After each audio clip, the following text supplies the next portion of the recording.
लगनी बाट गे इतना मेकअप लगा के कर लगनी बाट गे ऊपर पीटा फाट गे नीचे मकावा घाट गे ऊपर पीटा फाट गे नीचे मकावा घाट गे सब का के बात ही हमरा भागा वही डाट गे सब का के बात ही हमरा भागा वही डाट गे ऊपर पीटा फाट गे नीचे मकावा घाट गे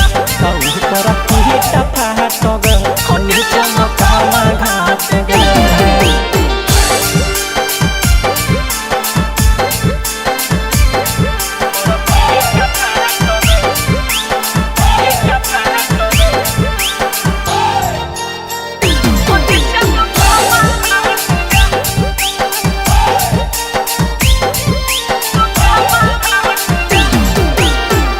खाली छौरी लागही कमसी लगे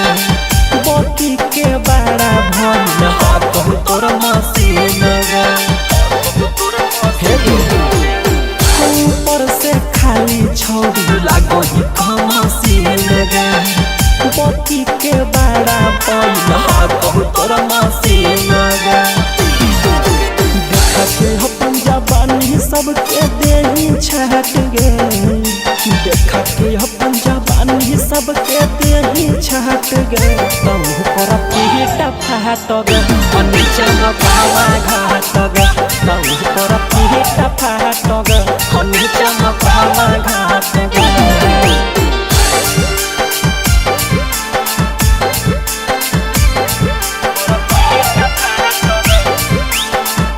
presented by Colors Recording Studio, Jiwara.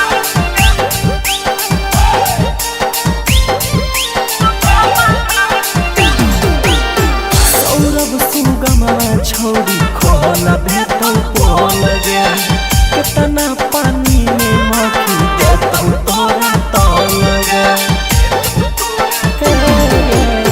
Saurabh सुगमा तोरा खोला भेटौ पोल गे